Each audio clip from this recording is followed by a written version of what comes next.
तुर्की भारत से नफरत क्यों करता है?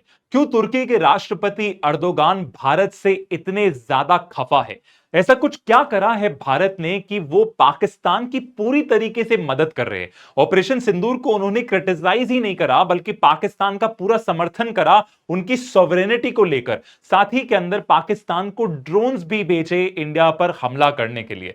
क्यों बार बार तुर्की लगातार कश्मीर का आलाप यूनाइटेड नेशंस में करता है? ऐसा तो कुछ करा भारत ने नहीं, बल्कि लोग तो तुर्की के अर्दोगान को यह तस्वीर याद दिलाने के लिए है, क्योंकि तुर्की का सबसे भयानक भूकंप कुछ ही महीनों पहले जब आया था, तो सबसे पहले देशों में से जिन्होंने सहायता भेजी थी, वेस्टर्न कंट्रीज भी नहीं थी, उनके अंदर एक अकेला इंडिया खड़ा था। 6 से ज्यादा C-17 विमान सीधे टर्की के अंदर पहुंचते हैं लोगों को मदद करने के लिए। ये सारी तस्वीरें, यहां पे फील्ड हॉस्पिटल बनाया गया, राशन बांटे गए, और भाषा नहीं आने के बावजूद किस तरीके से ये बूढ़ी टर्किश मां हमारे एक मिलिट्री हॉस्पिटल की डॉक्टर को चूमते हुए नजर आ रही है, धन्यवाद दे रही है भारत की सहायता का। लेकिन क्या इतना ही जल्दी टर्की भूल गया और ये हरकत कर बैठा, जहां पर वो पूरी तरीके से पाकिस्तान के आतंकवाद, उस न्यूक्लियर अम्ब्रेला को फ्यूल करने में लगा है, वो भी भारत के खिलाफ? क्यों टर्की भूल जाता है कि इंडिया ने हमेशा उसकी मदद करी है,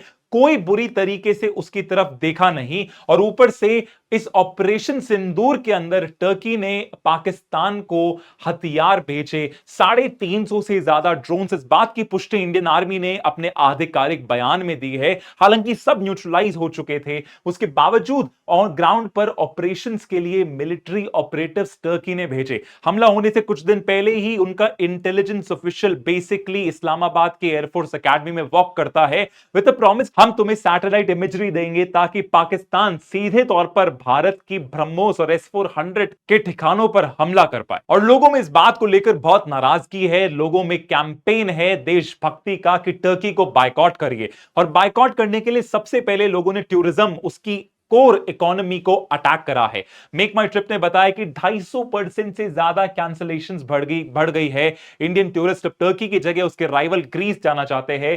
इतना ही नहीं, तुर्की के संगमरमर मार्बल्स हो या फिर उसके एप्पल, सब तरीके से यहां की मंडियों से बायकॉट किए जा रहे हैं। और इसका असर दिख रहा है उसकी कंपनीज के अंदर भी। एक इंपॉर्टेंट टर्किश कंपनी जिसने भारतीय ऑपरेशंस एयरपोर्ट को कंट्रोल कर रखा था, बड़ी होल्डिंग थी, उसको बेसिकली सिक्योरिटी थ्रेट मानते हुए इंडिया ने उसका पूरा कॉन्ट्रैक्ट निरस्त कर दिया, कैंसिल कर दिया। इतना ही नहीं, JNU से लेकर अलीगढ़ मुस्लिम यूनिवर्सिटी तक ने टर्की से जो भी उनकी एसोसिएशंस थी, MOU थे, उनको पूरी तरीके से तोड़ दिया। लेकिन फिर भी एक सवाल उठता है कि टर्की को भारत की नाराजगी दिख रही है, लेकिन उसे कोई फर्क ही नहीं पड़ता। क्यों टर्की भारत के खिलाफ खड़ा है? क्यों टर्की भारत को बिल्कुल भी भाव नहीं देना चाहता? कोई घमंड है या इसके पीछे कोई और लॉजिक है? आइए जानते हैं इस वीडियो के अंदर।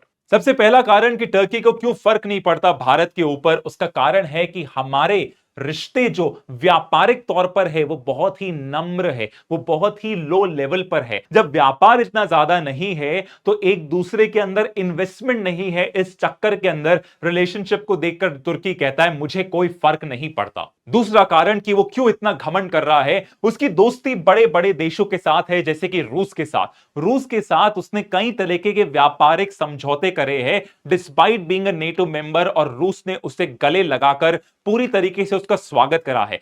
टर्की पूरी दुनिया भर के अंदर कैसे ग्लोबल लीडर बन रहा है उसका एग्जांपल दिखता है ये तस्वीर, जहां पर यूक्रेन वॉर को समझौता करने के लिए, रोकने के लिए रूस और यूक्रेन दोनों तैयार हुए हैं टर्की के अंदर बातचीत करने के लिए। 2022 के अंदर ऐसा हुआ था, विफल हो गई वार्ता, और अब 2025 के अंदर फिर से शुरुआत है।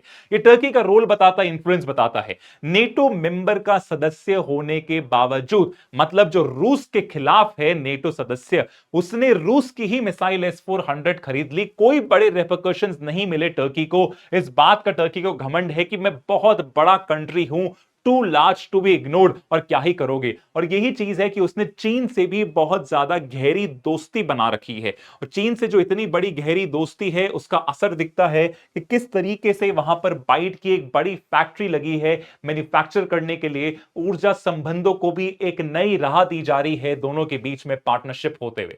और एक ऐसे समय पर जब यूरोपियन यूनियन अपने आप को बहुत ज्यादा अनसेफ फील कर रहा है, बिकॉज अगर यूक्रेन गिरा तो पूरी तरीके से अगला उनका निशाना होगा छोटे बाल्टिक स्टेट्स, यूरोपियन यूनियन के मेंबर्स। तो इसलिए उनकी सेना कमजोर है। अर्दोगान उन्हें नहीं पसंद, एक तानाशाह मानते हैं उसे, लेकिन फिर भी उस तानाशाह के पास अमेरिका के बाद सबसे स्ट्रॉन्गेस्ट और लार्जेस्ट मिलिट्री फोर्स है। जी हां, इस बात का घमंड है कि हमारी जो सेना है मल्टीपल एरियाज ऑफ ऑपरेशन, चाहे लिबिया हो चाहे अफ्रीका के मल्टीपल एरियाज हो, अरीनाज में एक्टिवली पार्टिसिपेट कर रही है। अजरबैजान का वो वॉर है जिसने पूरी दुनिया में ड्रोन वॉरफेयर इंट्रोड्यूस करा था, TB2, ये उसके बड़े एक्सपोर्ट है। और किस तरीके से यूक्रेन वॉर के अंदर वो रूस से तो कभी यूक्रेन से, दोनों तरफ से लीवर्स खींचकर अपना फायदा उठा रही है। तीसरा कारण, तुर्की बेसिकली अपने आप को फिर से इस्लामी बादशाहत बनाना चाह रहा है। उसके लिए जरूरी है कि वो इस्लाम देशों के साथ अपना संबंध बनाए, और पाकिस्तान कोई छोटा मोटा देश नहीं है, इस्लाम के नाम पर ही बना हुआ राष्ट्र है। इसलिए वो पाकिस्तान को कोट करता है। इतना ही नहीं, ये इंसान है बहुत ही कट्टर इस्लामवादी विचार के साथ। इसका सबूत है कि किस तरीके सबूत है कि जो पुराना चर्च था हैगिया सोफिया को उन्होंने पूरी तरीके से कन्वर्ट करा कुछ सालों के अंदर, जबरन।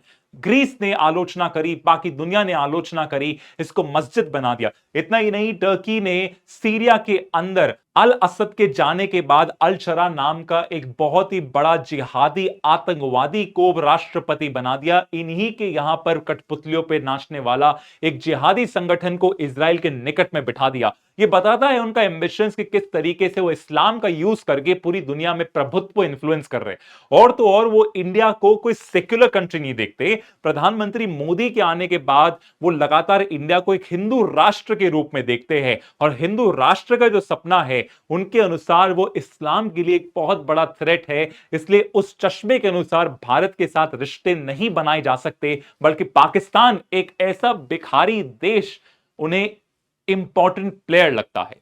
और वहीं दूसरी तरफ चाटुकार पाकिस्तान भी कहता है कि देखिए, आज तक हम नहीं बता पाए कि हम क्या है। हम इंडियन तो अपने आप को नहीं मान सकते, साउथ एशियन नहीं मान सकते, हम अपने आप को अरब नहीं कह सकते, तो अपने आप को तुर्की के इतिहास से ही जोड़ना शुरू कर दिया। वो लगातार पाकिस्तान के अंदर जिस तरीके से टर्किश ड्रामा अर्तुगरुल का क्रेज था, या पाकिस्तानी लीडर्स जितनी तारीफ करते थे अर्दोगन और उसकी फॉरेन पॉलिसी की, देखिए किस तरीके से जब पूरी दुनिया चुप है, एक अकेला देश है जो इस्लाम के नाम पर फैला रहा है अच्छी चीजें, जो कश्मीर पर चुप नहीं रहता, भारत के सामने झुकता नहीं है। ऐसे कह कहकर अर्दोगान का ईगो बूस्ट कर रहे हैं। और तो और दोनों की डिफेंस रिलेशनशिप भी काफी ज्यादा डीपन होती जा रही है। ड्रोन से लेकर सैटेलाइट इमेजरी से लेकर यहां तक कि advance naval capabilities in the forms of ships भी उसको दे दी गई है। और वहीं दूसरी तरफ एक बहुत बड़ा संकट दिखता है पाकिस्तान और तुर्की को, कि तस्वीर दिखाती है कि कैसे जो पुराने पाकिस्तानी प्रेमी देश थे सऊदी अरेबिया और यूएई, वो अब भारत के सबसे क्लोजेस्ट स्ट्रैटेजिक पार्टनर्स है। जहां डिफेंस से लेकर, इकोनॉमी से लेकर, ट्रेड टेक्नोलॉजी पे बात होती है, फ्यूचर चीजों पे बात होती है, स्पेस एक्सप्लोरेशन पर बात होती है, आतंकवाद के खिलाफ ये कंधे से कंधे मिलाकर खड़े हैं।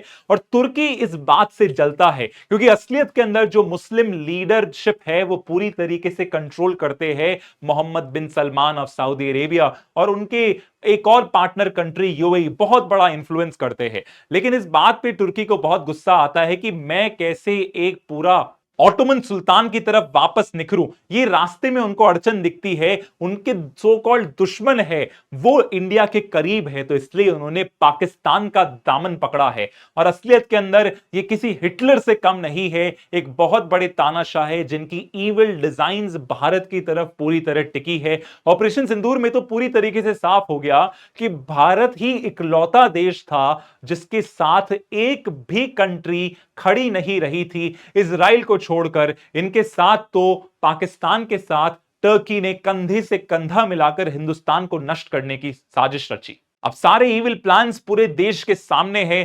टर्की से सावधान होने की जरूरत है और वहां वार करना है जहां टर्की की पुरानी कमजोरी है, चाहे वो साइप्रस को लेकर हो, ग्रीस को लेकर हो, या फिर टूरिज्म का बाइकआउट करके उसके इकोनॉमी को खोखला कर देना। और भारतीय इस चीज को कभी भी नहीं भूलेंगे कि जब हमने दोस्ती का हाथ बढ़ाया, तुम्हारे बुरे से बुरे वक्त में जब हमने मदद करी, और तुम उस समय जब आतंकवाद के खिलाफ लड़ाई थी, तुमने एक आतंकवादी राष्ट्र का आतंकवाद को पालने परोसने वाले पाकिस्तानियों की मदद करी भारत को हराने में।